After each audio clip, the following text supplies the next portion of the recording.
शेतकऱ्यांनी माता भगिनींनी आणि सहकार्यांनी दिलं. माझा बाप खरे असताना आज जिवंत ठेवण्याचं काम तुमच्या संघर्षानं, स्वाभिमानानं, तुमच्या लढाईनं, तुमच्या त्या ठिकाणी कार्यकर्त्यांची निष्ठा, प्रेम काय असतं या खऱ्या अर्थानं भारताला जिवंत ठेवण्याचं काम तुम्ही त्या ठिकाणी केलं.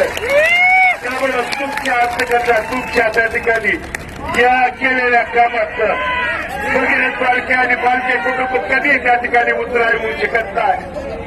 पण या पुढच्या पिढीला आणि त्याच्या बगल बच्च्याला सांगणार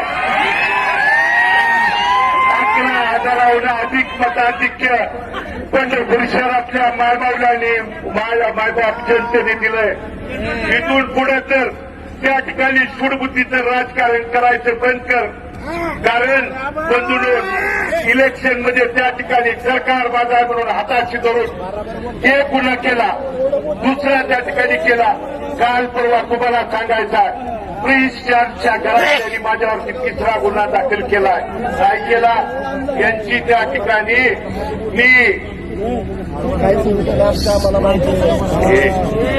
यांची उदाहरण दाखवले, यांचा भ्रष्टाचार दाखवला.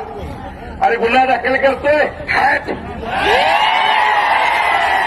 उद्यापासून तुझ्या या 40 वर्षाचा बापाचा घडा पंढरपूर शहरातल्या तमाम मायबाप जनतेला पुराव्या दिवशी जसं त्या ठिकाणी शिवतीर्थावरून दाखवलं. फक्त तुला माझं एवढंच सांगणार, सूडबुद्धीचं राजकारण करू नको. एकदा मायबाप जनतेने आशीर्वाद दिल्यानंतर गुन्हा दाखल केलं. काय केलं? आबरू नुकसानीचा माझ्यावरती गुन्हा दाखल केला. अरे तुला थोडी आबरू राहिली ती या निवडणुकीत 11,136 मतानं मताधिक्य दिल्यावर तुला आबरू तर शिल्लक आहे का? एकदा तपास.